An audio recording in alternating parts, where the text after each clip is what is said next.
O que há em um nome?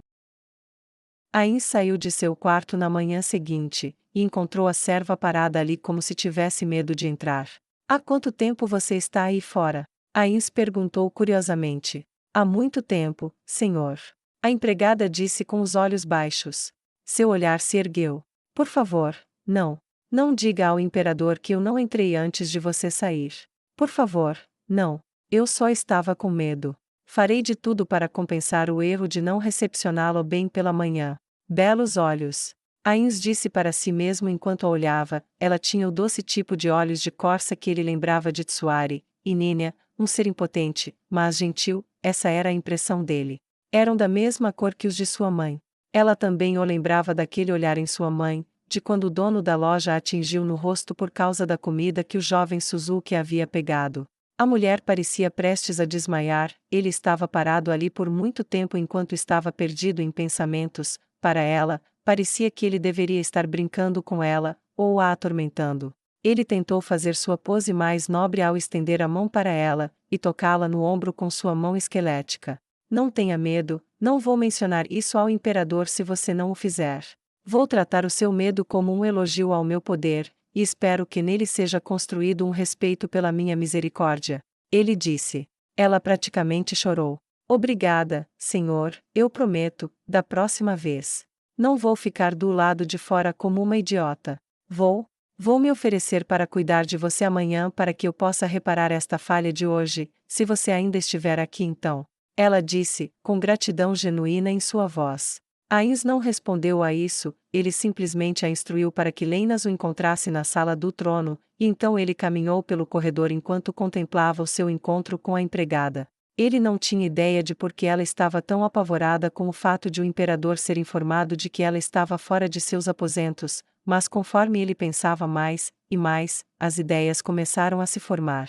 Pode ser que vagas de empregada doméstica no palácio fossem altamente cobiçadas, e desagradar uma figura poderosa de outro país, ou envergonhar sua própria nação por sua conduta, seria motivo de demissão, para sabe-se lá que destino. Ou ela poderia ter temido uma punição severa. Qualquer possibilidade parecia possível, pois agora ele só tinha que fingir que entendia as motivações dela como parte de seu ato de realeza. Ele foi para a sala do trono, foi exatamente quando ele entrou por um lado, que Jirkniv entrou pelo outro. Bom dia, Jirkniv. Eu acredito que você dormiu bem? Disse Ains. Tive uma noite muito valiosa, meu senhor.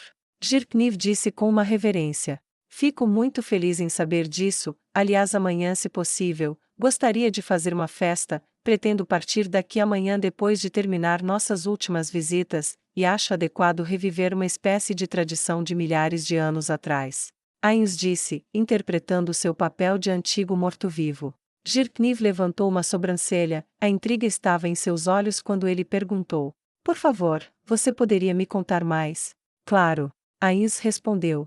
Nos tempos antigos, havia uma poderosa cidade chamada Roma que todos os anos realizava uma festa chamada Festa da Lemúria. O objetivo dessa festa era satisfazer, aplacar ou afastar os mortos inquietos para que as pessoas não fossem perturbadas por eles por mais um ano. Eles realizariam vários rituais, e quando acabassem, poderiam ficar tranquilos sabendo que os mortos foram aplacados. Eu acredito, dadas as circunstâncias, e o que aconteceu comigo, que reviver essa tradição para marcar o fim de minha visita a uma província, vassalos, ou cidade, seria apropriado. Jirkniv ouviu atentamente. Mas isso não insulta Sua Majestade, como se as pessoas estivessem gratas por você estar indo embora. Ains riu. Talvez uma pequena mudança, será a festa do paradoxo lemuriano, onde a comemoração de chegada e partida são feitas de uma só vez. Pretendo fazer disso um festival sagrado para a nova religião, e vou começar aqui na capital do meu primeiro vassalo voluntário. Parece bastante apropriado. Jirkniv não pôde deixar de pensar. Sua Majestade é muito ruim em contar piadas. No entanto, ele acenou com a cabeça. Uma ideia maravilhosa, Sua Majestade. Vou passar a palavra imediatamente, mas onde será realizada? Aqui, no palácio. Ains balançou a cabeça.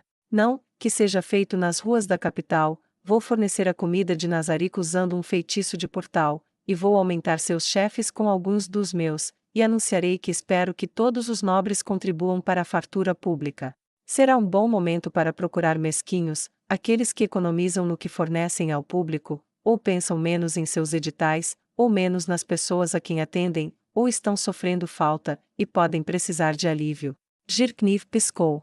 Finanças como medida de lealdade e obediência. As ações de um homem são seu caráter. Ains respondeu.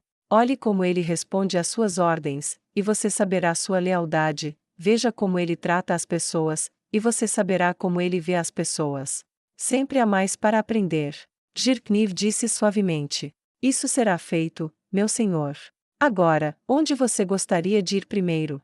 Zhirkniv olhou para um servo próximo, e acenou com a cabeça. O homem que havia sido treinado para se concentrar atentamente em tudo na sala do trono, imediatamente correu para informar a todos o que precisava contar, enquanto Zhirkniv e Ains caminhavam em direção à entrada do palácio.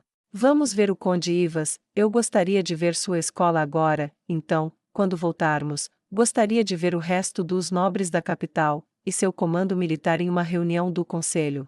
Ains disse, assim que Leinas estava chegando na sala. Isso será feito, senhor.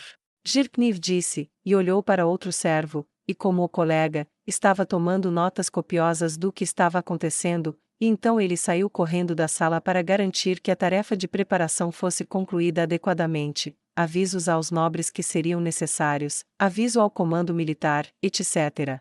Mas antes de irmos, Ains disse, portal. Quando o portal apareceu, ele disse, convocar Lit.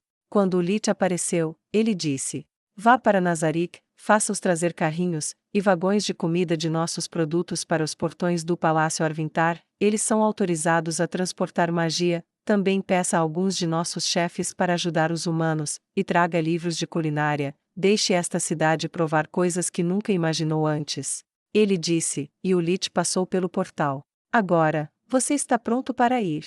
Ains perguntou ao imperador. Alguém já esteve pronto para isso? Ele perguntou sarcasticamente. Não, realmente não. Ains respondeu com um tom igualmente sardônico. Mas as pessoas se acostumam com isso. Ele disse, e quando lançou o portal novamente, e atravessou, Zhirkniv seguiu sem medo, seguido por Leinas. Ele se encontrou fora de um enorme complexo, o maior que a própria propriedade do nobre, e parado ao lado de Ains. O imperador não tinha encontrado tempo para visitar Ivas, embora tivesse ouvido falar da natureza da instituição que Ains havia construído para o homem. A vista espetacular crua era uma coisa completamente diferente.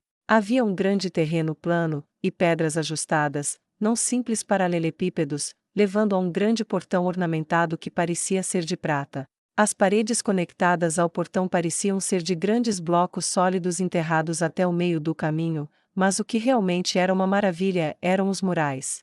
À esquerda e à direita, ele podia ver os alunos aproveitando seus conhecimentos para desenhar obras de arte ao longo de seu comprimento, e além do portão, o caminho ficava entre um enorme labirinto de sebes, e era ladeado por uma infinidade de flores. Leinas não ficou menos impressionada, sempre fora mais para a arte da guerra do que para a arte da arte. No entanto, não podia negar que os frutos da paz eram muito mais bonitos.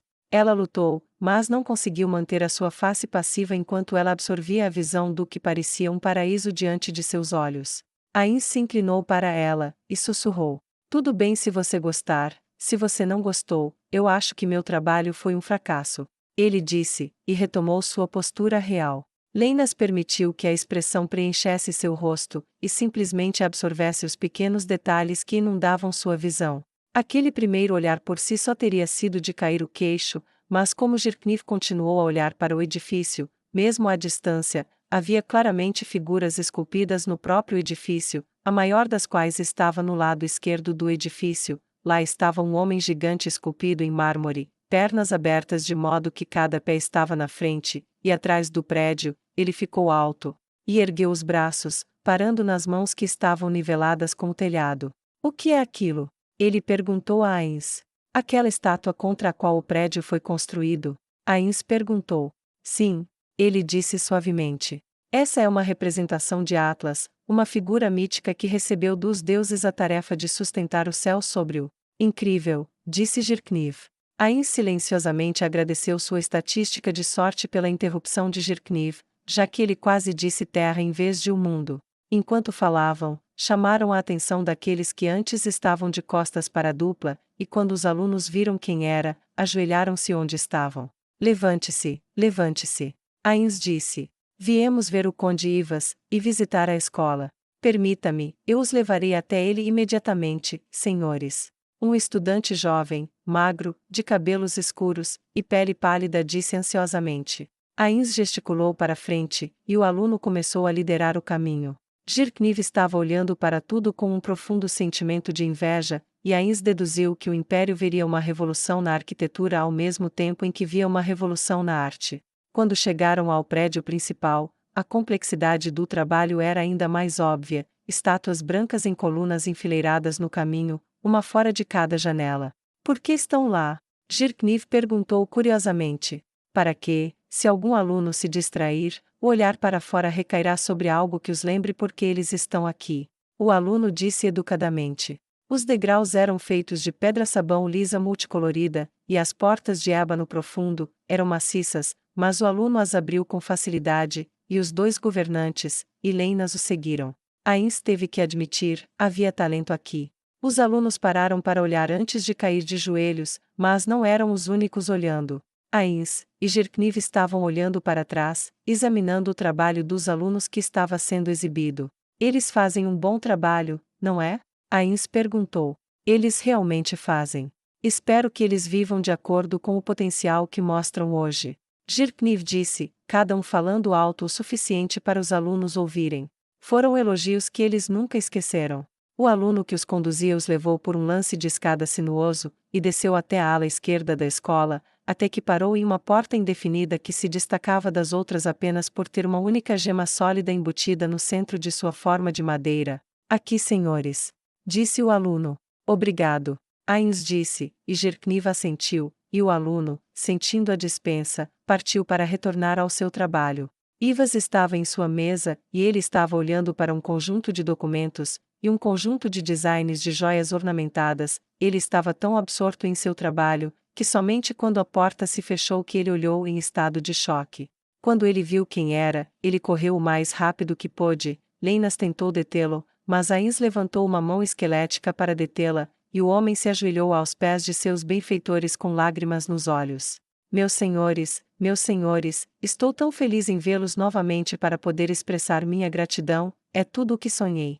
Ele disse alto, e com entusiasmo. Jirkniv não estava acostumado a uma gratidão tão aberta, seja em público ou em particular. Se Ains estava desconfortável, Jirkniv não poderia dizer. O rei morto-vivo simplesmente disse. Levante-se, Conde Ivas. Viemos ver o que você fez com a oportunidade dada a você. Ivas levantou-se lentamente, e sorriu amplamente. Sim, senhores, graças ao seu patrocínio coletivo, nossos alunos estão prosperando, e o comércio está crescendo. A venda de seu trabalho compensou o custo dos materiais, e forneceu uma bolsa, embora eles só tenham permissão para trabalhar no terreno do curso até que se formem. Ou em exercícios de campo onde os levamos para um local externo para pintar ou esculpir com base em algo localizado na área que estamos visitando. É uma maravilha, se eu fosse capaz de sonhar tão grandiosamente quanto você produziu, isso é o que eu teria sonhado. Ele disse com um suspiro feliz. Ains olhou para Jirkniv.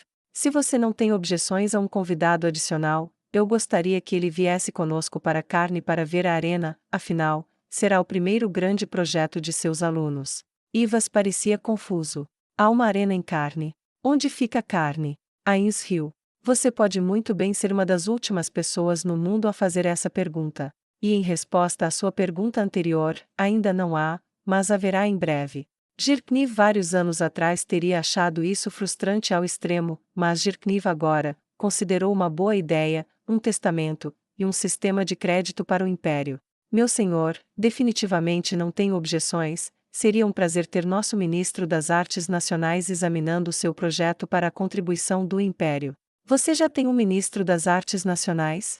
Ains perguntou curiosamente, enquanto pensava internamente o mais rápido que podia. Eu não planejei sugerir isso até depois da conclusão do projeto. Jirkniv sorriu enquanto Ivas ficou parado como pedra. Eu tenho um agora. Quando ele examinar seu projeto, e retornar ao Império, eu o informarei sobre seus muitos deveres no desenvolvimento das artes dentro de nossas fronteiras.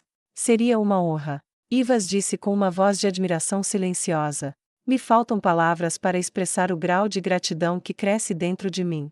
Ele disse enquanto lágrimas de alegria brotavam. Essas dizem o suficiente. Ains disse, apontando para o gotejamento. Embale o que você precisa por alguns dias, voltamos ao palácio de Arvintar para nos encontrarmos com os nobres, e o comando militar em breve, então amanhã haverá um banquete no Capitólio, e depois partiremos para Carne. Ivas curvou-se profundamente, e saiu correndo, deixando os dois governantes sozinhos. Esta foi uma viagem que valeu a pena até agora, disse Ains. Concordo. Jirkniv disse. Mas isso é mais do que um simples passeio, não é? Ele disse. Ains lançou um feitiço de segurança sobre a sala. Pronto, agora não seremos ouvidos. Podemos falar claramente, agora. Você sabe das tensões no sul, dos meus servos que se dedicaram aos meus ideais? Ains perguntou. Eu sei. Disse Jirkniv. Você viu meu relatório sobre meu encontro com a teocracia Slane. O próximo sínodo os deixou em pânico, o sucesso de Neia Baraja, o crescimento de sua teologia entre mercadores e guerreiros, e a popularidade de sua política de cura gratuita, e a riqueza gerada pelos mortos-vivos está levando-os a decisões precipitadas. Haverá guerra em breve. Ains disse com uma pitada de tristeza. Você vai usar outro de seus feitiços? Jirkniv perguntou com medo em sua voz. Não se eu puder evitar. Pretendo travar este conflito por meios mais convencionais, se possível, prometerei abster-me de usar magia de alto nível, desde que concordem com minhas regras de guerra sobre o tratamento de prisioneiros, e abster-se do abuso de não combatentes. Disse Ains. Os olhos de Jirkniv se arregalaram. Isso é muito generoso, admito, mas por que você faria isso? Ele perguntou. Você pode acabar com a guerra assim que ela começar. Várias razões. Ains disse, segurando sua mão esquelética com todos os 5 dedos abertos.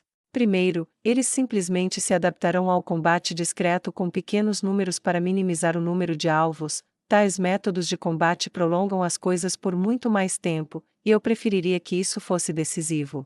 Ele enrolou um dedo na palma da mão. Segundo, eu ganharia uma reputação de sede de sangue excessiva, mesmo se eu apenas visasse seus militares, isso só causaria mais danos a longo prazo ao meu governo. Ele enrolou um segundo dedo na palma da mão. Terceiro, será dito que ninguém segue minha vontade exceto pelo medo. Se eu mostrar que aqueles abaixo de mim lutam com bravura por conta própria, isso enfraquecerá consideravelmente essa crença. Ele enrolou o terceiro dedo na palma da mão. Quarto, isso reunirá meus diferentes povos por meio de uma ameaça comum. Jirkniv assentiu sombriamente. Entendo. Estou realmente feliz por estar do seu lado, Majestade. Ele disse sinceramente. Então você vai precisar das legiões? Ele perguntou. Antes que Ains pudesse responder, Ivas voltou, e anunciou ansiosamente que estava pronto para partir, e deixou alguém saber que eles teriam que assumir por alguns dias. Portal. Ains disse, e Leinas, e Ivas de olhos arregalados passaram pelo portal, e se encontraram de volta ao palácio de Arvintar. Assim que eles voltaram, Jirkniv perguntou se o conselho estava pronto, e um servo que foi pego de surpresa teve que balbuciar um apressado sim, senhor. Então cuide dos aposentos do conde Ivas enquanto eu vou para a câmara do conselho. Jirkniv estalou. Leinas, você quer se juntar a mim ou precisa de uma pausa? Ains perguntou com consideração. Eu vou acompanhá-lo, senhor. Ela disse com surpresa. Então lidere o caminho Jirkniv. Ains disse, e eles o seguiram até uma grande sala do conselho. Havia uma grande mesa no centro de uma sala enorme, a mesa era polida para brilhar, e havia cadeiras suficientes para acomodar dezenas de pessoas, enquanto ao redor da parede havia cadeiras suficientes para acomodar mais dezenas, espaço para funcionários, secretárias, e assistentes provavelmente. Agora quase todos os espaços, exceto 2, estavam ocupados, e quando os 2 governantes entraram, a sala ficou de pé. Sente-se. Jirkniv disse, e ele, e Ains caminharam até a mesa. Jirkniv esperou que Ains se sentasse, mas Ains fez um gesto para a cabeceira da mesa, e ofereceu o assento a Jirkniv. O imperador pareceu surpreso. Prefiro ficar de pé ao falar, e serei breve. Ele disse, e Jirkniv assentiu educadamente, e sentou-se. Todos vocês sabem quem eu sou, mesmo que não tenhamos nos encontrado. Portanto, serei breve. Uma guerra está chegando, e está chegando rápido. O sínodo no final do ano decidirá o curso da fé de milhões, e a teocracia Slane e seus simpatizantes internacionais já se decidiram. As tensões entre meus seguidores no Reino Sagrado do Norte e os tradicionalistas no Sul, junto com seus laços estreitos com a teocracia Slane, sem mencionar os numerosos simpatizantes que devem certamente existir no Reino Reestize, vão continuar a crescer. Ele examinou a sala, ele tinha toda a atenção deles. Alguém deseja ser pego desprevenido? Ains perguntou com sarcasmo, e examinou a sala novamente como se esperasse que uma mão fosse levantada. Bom, então você entende. Estarei reunindo um comando militar combinado de todos os meus domínios e vassalos. O Império, o Reino dos Anões, os Quagoas, os Homens-Lagarto, as Colinas de Abelion, Carne e Rantel, partidários leais do Sagrado Reino, e sim, Nazarick. Os rostos ficaram brancos com a escala de tal exército. Nada como isso tinha sido visto em toda a história. Vossa Majestade, sua magia não poderia acabar com isso mais facilmente? Um nobre perguntou. Poderia, mas apenas lançaria as bases para uma guerra futura. Se você deseja entender melhor minha decisão, vá atrás do imperador para explicá-la. Já cobri esse terreno com ele, não gosto de me repetir. Ains disse simplesmente. Simplificando, esta guerra decide o futuro, não é uma luta por terra ou riqueza, não é uma luta pela vaidade ou pela glória pessoal. Esta é uma luta que decidirá o futuro deste mundo, os velhos caminhos, ou os novos. Acrescentarei, no entanto, que aqueles que lutam com bravura a meu serviço durante a próxima luta, não serão esquecidos quando a guerra terminar. Disse Ains. Nimble levantou a mão. Quem vai comandar nesta luta? Ele perguntou quando Ains o reconheceu. Cada exército será chefiado por um único general nomeado por mim sob o conselho do governo local autorizado da pessoa. Para as legiões do Império, eu pediria que você comandasse, General Nimble. Presumindo que o Imperador Girknives pensa que você se preparou para isso novamente. Ele perguntou. Girkniv dobrou os dedos em um campanário, e apoiou os cotovelos na mesa. Ele manteve a postura enquanto pensava, e em seguida, deu um aceno sombrio de reconhecimento. Você gostaria de falar? Ains perguntou ao imperador. Você parece estar considerando algo. Sim, obrigado, Majestade. O imperador sangrento disse. A nobreza não vai se encolher com esta luta. Espero que todo nobre que seja chefe de família que tem herdeiros em idade apropriada em casa, lidere na frente. Você pode fazer uso de suas tropas domésticas além de suas companhias de cavaleiros, mas porque esta é uma guerra para o futuro, não uma pequena escaramuça destinada a enfraquecer um inimigo. Espero que você esteja onde o sangue nobre pertence. Aqueles que fugirem estarão abandonando seu nobre título em troca de suas vidas. Os nobres engoliram em seco, mas ninguém parecia disposto a discutir o assunto. O restante da reunião foi gasto com Ains explicando o que provavelmente aconteceria a seguir, e detalhando a logística de como eles seriam fornecidos durante a campanha, e em questão de horas, Ains os convenceu de que não poderiam perder, mesmo que perdessem. E no final Ains disse: portanto, haverá 2/3 das legiões de volta à área ao redor do Capitólio, e mantidas aqui em treinamento e preparação para a campanha. Alguma pergunta?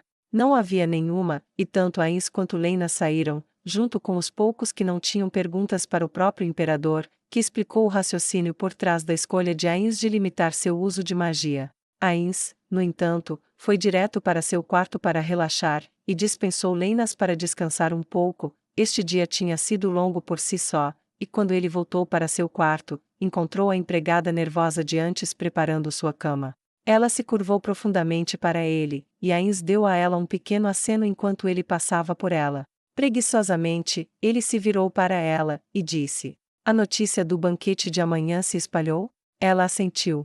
Eu saí para comer hoje, senhor, e os clamores estavam em vigor. A notícia se espalhou como fogo sobre a festa da Lemúria, e eu visitei nossos cozinheiros. Eles estavam tão ocupados que quase fecharam restaurantes em toda a cidade por tê-los preparando comida para amanhã em seus próprios estabelecimentos, enquanto os cozinheiros aqui usavam todas as nossas cozinhas. A cidade está em alvoroço com tudo isso. Mal posso esperar para ver isso.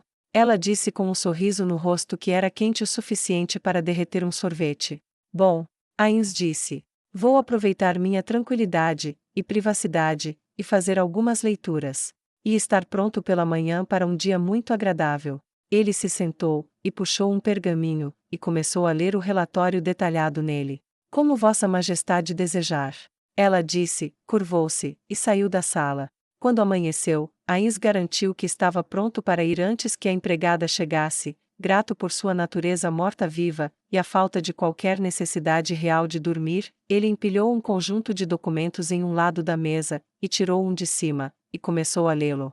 Quando a empregada bateu de manhã, ele disse: Entre. Ela entrou, e pareceu chocada ao ver que ele ainda estava em sua mesa, e tinha uma verdadeira montanha de documentos ao lado dele. Majestade, o que são esses papéis? Ela perguntou surpresa. Relatórios, leis para eu revisar, apelos de alto nível, comunicações internacionais, materiais econômicos, e assim por diante. Ele respondeu, assinou o documento, e colocou-o no topo da pilha. Posso ajudá-lo de alguma forma? Ela perguntou suavemente, seus olhos arregalados em uma expressão respeitosa. Você pode selecionar uma roupa adequada para eu usar hoje entre as que estão penduradas no momento. Estarei em público no meu último dia visitando o Império, e portanto, deve ser algo adequadamente festivo. Ele disse. A empregada correu até o guarda-roupa, e vasculhou-os por alguns minutos até que ela puxou um verde esmeralda suave, azul claro, e um laranja de outono. Valia o valor coletivo do orçamento anual de uma pequena nação, e Ains aprendeu que é melhor aceitar do que questionar as preferências de moda deste mundo. Isso será suficiente, certifique-se de que aqueles que eu trouxe comigo para o palácio sejam devidamente atendidos durante o dia, e preparados para partir quando o banquete terminar. Ele disse, e acenou para ela se despedir, ela se curvou, e saiu da sala. Alguns dias depois, o boato chegaria aos ouvidos de Jirkniv de que o rei morto-vivo passava suas horas de silêncio revisando registros e pergaminhos do governo, um boato que Jirkniv podia acreditar prontamente, e ele se viu invejando a constituição dos mortos-vivos, pois aumentava o prestígio e a consideração comum do governo diligente de Ains ou Algon. No início da manhã, Ains, precedido por Leinas, encontrou Jirkniv na entrada do palácio, e com apenas um olhar entre eles que revelou a associação consideravelmente longa, eles próprios abriram as portas do palácio, e saíram. A multidão era imensa, e sua saída atraiu aplausos para os líderes muito populares, e Jirkniv examinou o que podia ver do topo da escada. As mesas estavam por toda parte, e os chefes, e outros atendentes corriam para frente, e para trás para servir comida, enquanto barris de cerveja e vinho estavam espalhados por toda a grande praça, e quando Ains ergueu suas mãos esqueléticas para o alto para indicar um desejo de silêncio, os aplausos gradualmente diminuíram. E apontou para seu rosto esquelético como se estivesse brincando para que eles não percebessem que era ele, arrancando várias risadas, enquanto outros gemiam com sua terrível piada dizendo: Reúnam-se antes de partir, hoje é meu último dia visitando sua nobre cidade até que outro ano se passe, e então faremos isso de novo, então comam bem, vivam bem, e não comecem a se parecer comigo até que estejam todos muito velhos. Isso provocou algumas risadas, e Jirkniv estendeu a mão, e um copeiro trouxe um copo de vinho para ele. Jirkniv ergueu sua taça, e disse: Para o rei feiticeiro, que ele reine por muito tempo. A multidão gritou de volta: Que ele reine por muito tempo. As próximas horas foram fascinantes enquanto Ain se movia entre a multidão com Leinas por perto, chocada ao vê-lo cumprimentar plebeus, mercadores, ricos, pobres, nobres e recém-libertos, igualmente com igual cortesia. Causou uma forte impressão nela que ele pudesse manter sua postura nobre mesmo enquanto aparentemente formava laços com outros que eram de uma posição inferior à dele. Era fácil esquecer que ela estava olhando para as costas de um ser morto-vivo, e mais de uma vez ela se perguntou se ele não poderia ser realmente um morto-vivo. Os jogos eram abundantes, e Ains até insistiu que ela tentasse alguns para se divertir. Ela achou o jogo do martelo especialmente divertido, e até ganhou alguns prêmios que ela deu para crianças pequenas e animadas. Mas o tempo deve passar, exceto onde Ains decidiu que não deveria, e o dia gradualmente chegou ao fim. Sua despedida chegou de forma rápida para muitos, e quando o sol começou a mergulhar além do horizonte, o imperador e Ains fizeram uma retirada para muitos copos, e taças, e canecas erguidas em brinde ao seu futuro. Quando eles estavam de volta ao palácio, Ains descobriu que seus novos companheiros estavam esperando por ele. Kulderica, Ivas e Os estavam todos prontos e preparados. Você precisa de alguma coisa antes de partirmos, Jirkniv? Ains perguntou. Nada que eu não possa adquirir no local. Ele disse. E confesso, estou ansioso demais para ver o que você planeja, para perder um momento esperando por malas. Ains riu. Então vamos embora. Ele disse, e lançou o feitiço portal. Ele atravessou, seguido pelo resto de seus companheiros, pronto para dar o próximo passo na reformulação do curso da história.